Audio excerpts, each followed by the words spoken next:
How long it lasts. Get the energy right. So, welcome. Thank y'all for joining us. This has been a good year and a busy year. Stop by if you haven't noticed, by the way, Backstage Pass, because listen to this podcast, you kind of get a behind the scenes feel for what's going on in law enforcement and what to expect. Get some questions asked, get some questions answered. But again, thank y'all for joining me. Thank y'all for being with me. Y'all could have been anywhere else in the world, but y'all are here with me. We're going to delve into some topics dealing with the riots and the charges of attacks by mob on the U.S. Capitol building today.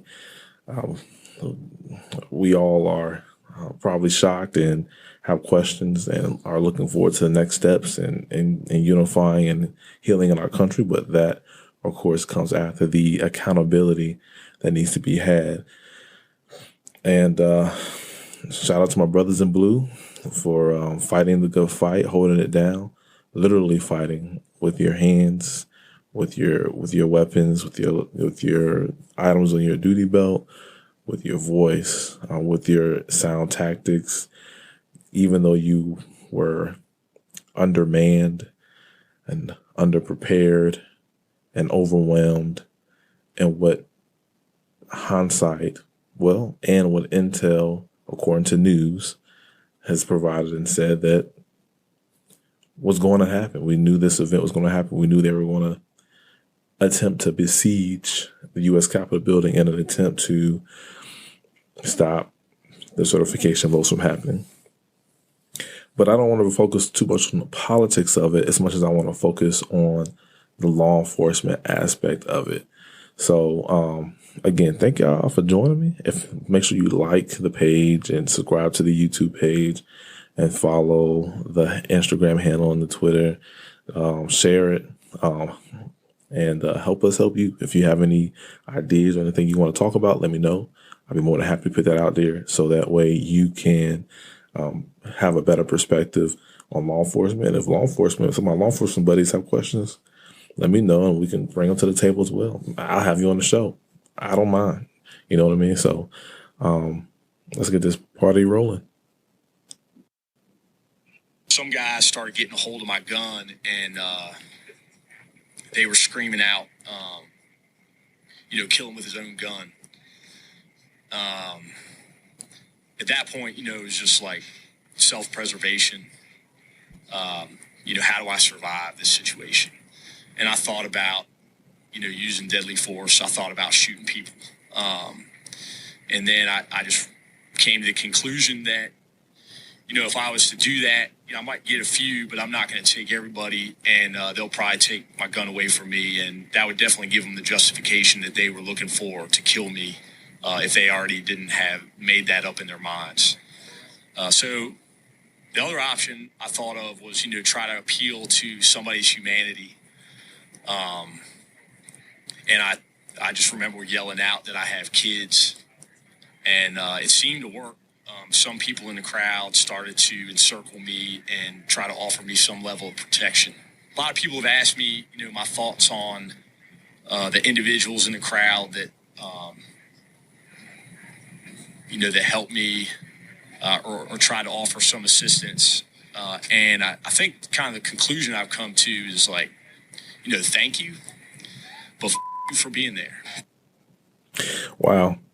Yeah, so, let's just delve into this situation a little bit. This guy is holding the fort outside of the Capitol building.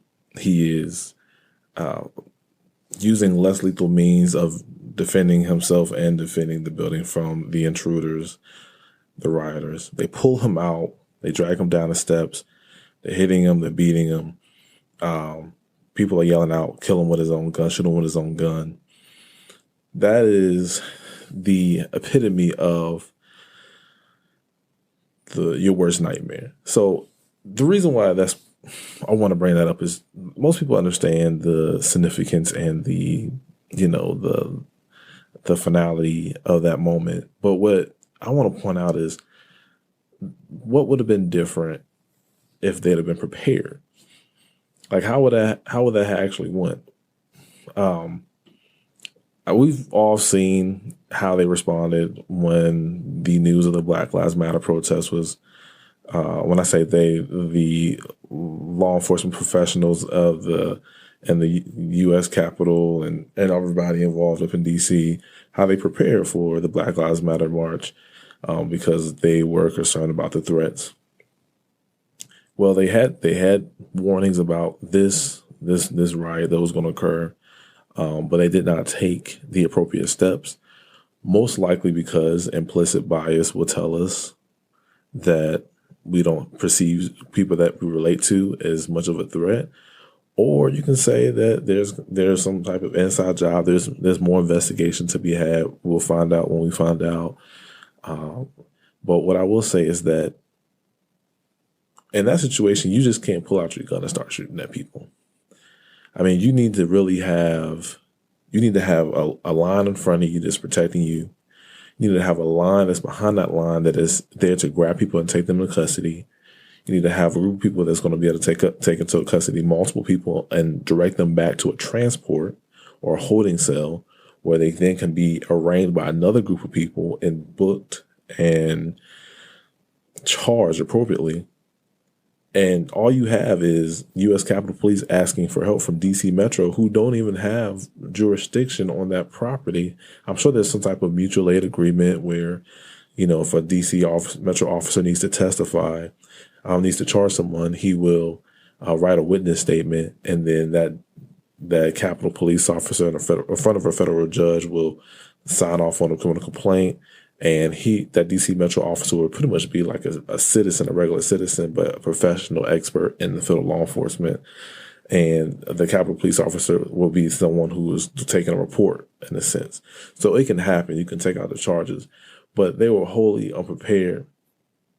And they were experiencing these things. They were experiencing these matters from people who were also in law enforcement, from people who were also in the military, people who serve in the enforcement area of law. So we're talking about, having not just the riot shields, but having the gas mask and the face mask.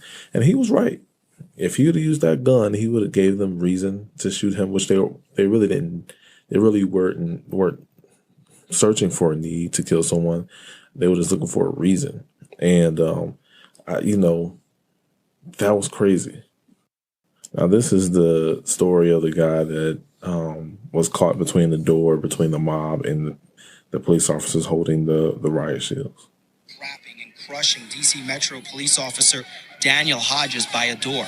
There was a guy ripping my mask off, and he was able to rip away my baton and beat me with it. And, he was practically foaming at the mouth. So just these people were true believers in the worst way. When things were looking dire, obviously I was calling out for all I was worth, and an officer behind me was able to give me enough room to pull me out of there, and they brought me to the rear, so I was able to extricate myself. Hodges miraculously... Wow. This kid is, well, first of all, that's courtesy of the CNN. They spoke to CNN and gave their testimonies. I personally believe that is the difference there. That's the testimony, the description of these officers is the most apolitical thing that could happen in this moment. These are all police officers. These are individuals that relate to all demographics in America. And these aren't politicians. These aren't the media trying to narrate or spin something. These are people who were literally on the ground, literally involved, victims and bystanders of an insurrection, of a violent attack by a mob. I feel like those are the stories that need to come to the forefront. And we need more of those stories. We need more of those officers who testify, who are in that moment to testify, to speak out and describe their experiences. Because if you want to talk about keeping someone accountable and getting the truth out, getting the facts out, so that way we can eventually start to heal down the road, that's what's going to have to happen. Because people need to know that if you're going to carry a flag that says Blue Lives Matter, but then attack someone and hit someone with a flag and then threaten to kill someone who's wearing a uniform, you're carrying that flag in vain.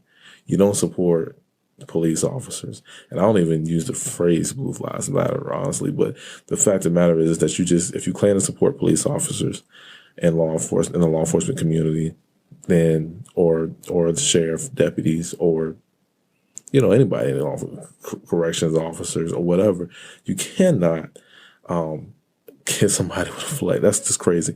So I think that and this guy was stuck in between the door, and concerned for his life. Of dissonance and the zealotry of these people is unreal.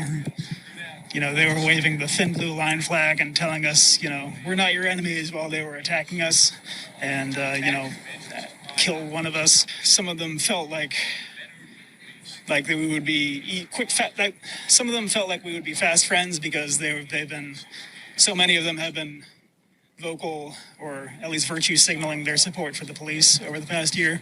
They say things like, we've been supporting you through all this Black Lives Matter stuff. You should have our back. And they felt like entitled. They felt like they would just walk up there and tell us that they're here to take back Congress, and we would agree with them, and we'd walk in hand and just take over the nation. But obviously that was not the case, and it will never be the case. He said, you should support us because we've been supporting you through all the Black Lives Matter stuff. So we by now understand and know that the Second Amendment gives us the right to form militias and with that bear arms. And in a sense, states utilize that freedom to authorize a city and a state to hire a public servant through their local municipalities, through their local governments, to hire police officers who, in a sense, are the public's militia. And I know I use that in the loosest sense of the word, or the words. And when the public has a police, the public is able to impose their philosophy or political ideologies. They're able to impose their culture, their way of living, by transforming those things into law and then having police enforce those things on their behalf. It is my opinion, my humble opinion, that I think that police reform is probably playing a significant portion or playing a significant role in the cause or the reason for the uprooting and increase in these militias, because policing is starting to look different. Policing is starting to be held accountable and differently, and people in communities are starting to expect things differently. The Black community has always seen a different side of policing than the white community or the wealthier community, and because of technology, people are starting to realize that there are some, even though policing is full of honorable people, there have been some dishonorable things that occurred by some really dishonorable people in policing. And now that has occurred, now that they see that their principles, their opinions about the way the world should be are not enforced by police, it's like now they want to take up their own enforcement of it. And they want other current police officers to let them through because they need to adopt their philosophy, which is the way they feel like it's always been is their government. It doesn't belong to anybody else. And of course, we know that race has a significant role in how they feel, how these individuals may feel like, their country is theirs, and they may feel like more like a minority today than they did in the past.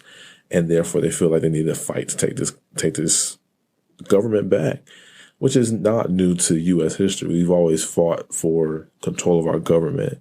And even amongst ourselves, it's not our preferred way of doing things. But of course, that is a part of our history.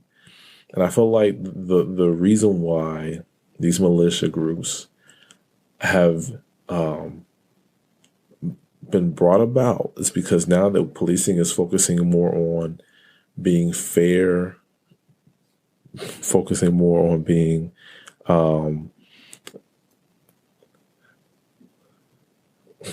dramatic pause, while policing is focusing more on equal rights towards Black communities, focusing more on police reform, focusing more on you see a lot more Black chiefs, a lot more Black executives. You see places like Atlanta and these huge, largely African American metropolitan hubs starting to take control and input. You start seeing people vote in local and state elections and communicating with their city council members about what they want from their police department.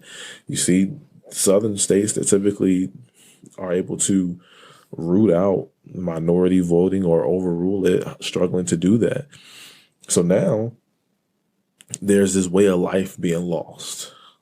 Somebody's got to fight for it. And I don't know what's more unfortunate, the fact that somebody's willing to fight for something that that most of us feel or believe is on the wrong side of history, or if they don't really care and they just want their way because they want their way.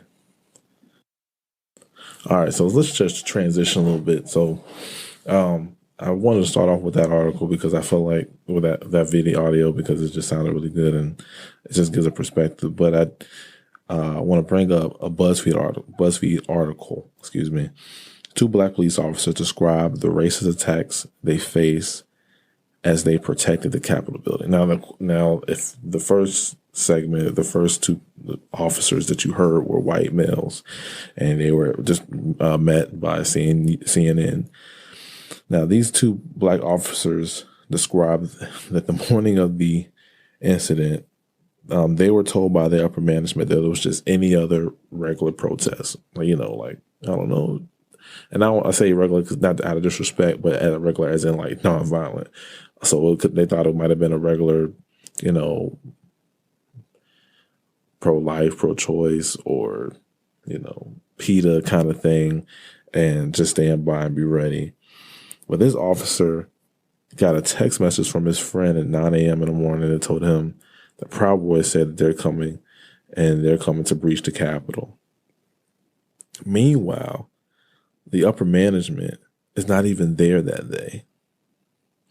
So out of all the days that your upper management is not present, it is when you are going to have a hearing in the U.S. Capitol where the president-elect is going to be confirmed by the confirmed by the Electoral College as the next president of the United States, knowing that there is a fight against that, and you're going to choose to be off that day. That's just crazy to me. And so they wound up not only understaffed, but without leadership in that moment. So this guy is saying that these people were here, and of course they're calling them the N-word because that's part of these rioters' MO. I guess that's their thing. And then he says that they were very well prepared. I mean, despite, how it looked like a rally or a party, he describes how they were very organized and how they were very ready to overtake the building and capture and or kill the people that were inside this building. He said they actually fought them off for 2 hours, even though some officers just let them walk in, as we see on video. They were fighting for 2 hours to keep them out of that building. He said they were heavily trained. They had radios, 2-way communicators, earpieces. They had bear spray and flashbangs. They had strategically placed IEDs, pipe bombs in 2 different locations, which, of course, if to the untrained eye, that's just like, okay, that's very strategic. You're going to force somebody one way, you're going to force them another way. That's very dangerous. So, I mean, he even goes on to describe how when he came face to face with officers, they flashed their badges and said, "Hey, let us through. Hey, we're doing this for you," assuming that he was going to help them out. Like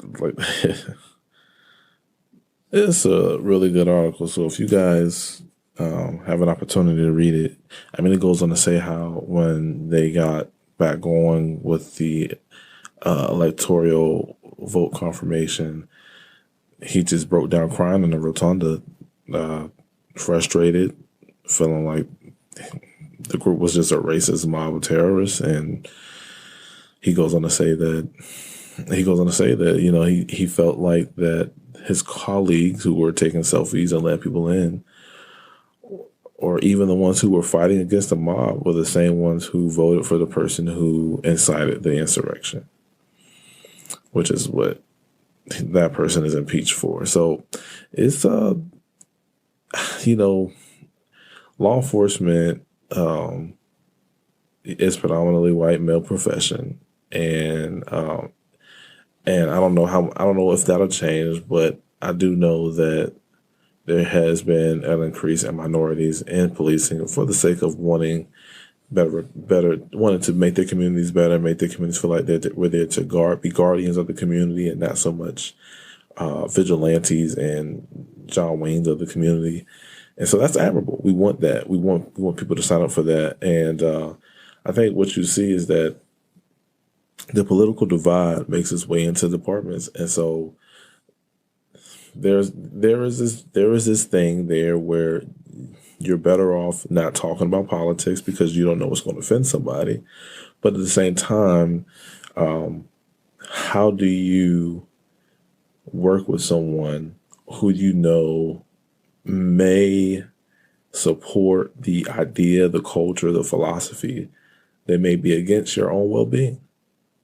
And it's not just in policing, of course, but it's just a different context in policing because you still rely on each other to keep each other safe. You got to have my back. I need to make sure that you're going to help me out when I have to get physical or when I have to engage and make sure this citizen in this moment in this place is safe and somebody's taken into custody. You need me to be able to do that for you. So, fortunately, in those environments, political issues are resolved and put away. So that way, and there's actually more of a brotherhood understanding amongst people like that because of those extreme circumstances, like we often see among service members in the military. However, there is this concept of what team are these people on? It reminds me of the Civil War. I had a teacher, and I ain't gonna say her name because I don't want to say her name. But what I'll say is that she was Dixie pride. She was South, and she moved, and she was bold, and she made sure she gave multiple accounts of a story of the Civil War, and particularly in reference to what I'm talking about here, she talked about how families in the Confederacy often were fighting against each other because you had the people who were hardcore, wanting to separate, wanting that culture, that way of life. And you had people who kind of felt like it's not necessarily the way we want to have a peaceful society. We want to have a peaceful society. We want to have a peaceful transfer of power. We want to be able to vote. We want our family and our kids to live in a safe environment. And we want to have this rule of law in place regardless of where it comes from.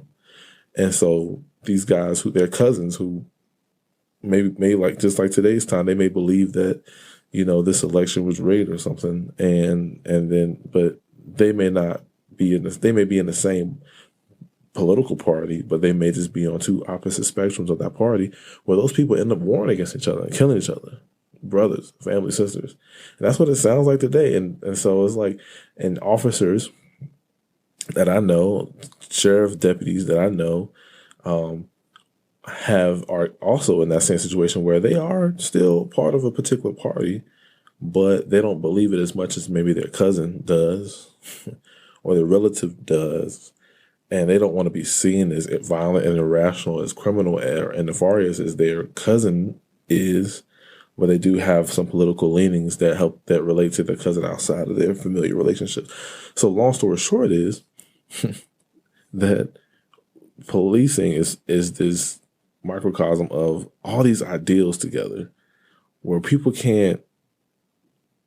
are figuring out how to interact with each other, and they're going through these emotional highs and lows, and now they are being told to support and look after the person that is causing me harm.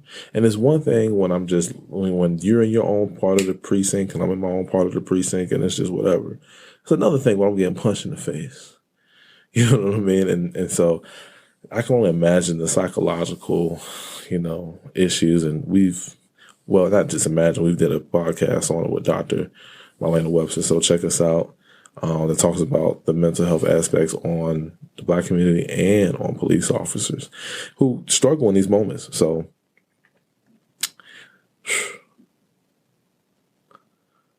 all right. So, in closing, guys, I want to talk about a modern day hero, a hero that we don't always get to recognize the heroes, and I think this is a good idea and a good chance to do so. If you've not heard by now, my modern day hero is Capitol Police Officer Eugene Goodman.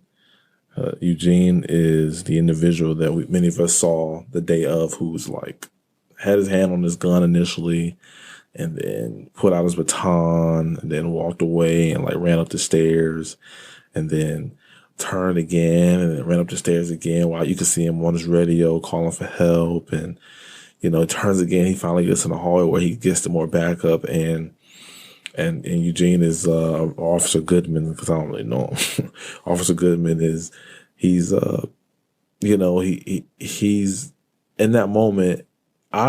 Please, us in law enforcement understand what he's doing as far as slowly holding the crowd back, providing enough resistance, but giving way till he gets to his backup. Some people were wondering, well, why didn't he just, start shooting? It's well, you're not going to kill everybody in that crowd, and that's going to give them reason to kill you. And he pulls out a baton as an extra means of protection, as an extra weapon. And the crowd is very, they didn't show any arms themselves, and they were trying to advance. So they were, very intentional how they were presenting themselves to him as well, and trying not to give him the option as well to use lethal force. And they were advancing on him. And like I said earlier, in an ideal situation, you're going to have a numbers advantage and organization advantage that would allow you to make a mass arrest. That didn't happen in that moment, but the genius of Officer Goodman is him glancing down the hall to see the Senate chamber doors open, where apparently it was reported that they wanted to attack the vice president. And so he sees that, and he pushes the guy in the shoulder to kind of get his attention, to make him want to kind of be more aggressive and follow him some more, like he's trying to push him back or something. And according to the Washington Post, the vice president was 100 feet away at that point. So I want to say thank you to Officer Eugene Goodman. Your service has helped the stability of this country, as well as the service of the D.C. Metro Police and the U.S. Capitol Police. So with that being said, I am C-Dub. Thank y'all for joining me. Check on us again. We're going to have some different things coming up in the future. I think I'm going to have a debate podcast about different police topics, get some different perspectives on here. So keep us locked, keep us subscribed, and do the notification thingy. So when we do post, you can be made aware and check us out. Anyway,